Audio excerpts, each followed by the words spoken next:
ito kumukubo ba? Arkilain mo. Oo. Arkilain mo. Baka oo, pwede ka pala matulog dito. Pag halimbawa wala kang maistehan dito, pwede ka dito matulog.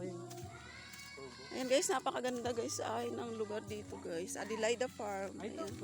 Ay, napakaganda. Wow. Dito rin, dito. Ayun mo. Kaya malaglagan niya ha. Diyan, wag masyado sa ano ha.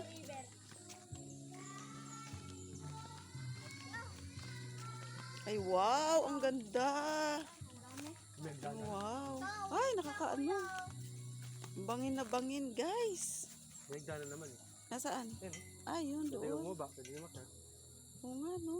Bawal ba? Pwede mo siguro. Ayan guys, napakaganda ng Bicol. Ayan, no. Ayan guys. So, overlooking siya guys. Ang ganda. Ha? Pa-river. Ah, pa-river? Tama ba? Ah, doon sa pinaliguan. Ay, yan na. Pwede pala dumaan dito. Babayad ko yun. Oh, pwede dumaan. Okay lang. Ay, dito ligo natin. Oo, karugsong yan. Para lang saging lang. Ha? Para lang saging. Parang saging, no? So, ayan guys, overlooking dito sa ano. Ayan. Ayan, nandun yung dalawang makulit. Dito tayo, be.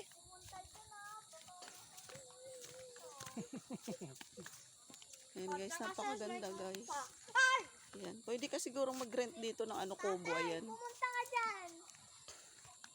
Ayan, so dito guys, may kubo rin dito. Ayan. Mga kubo. Picture naman sila dito. Be.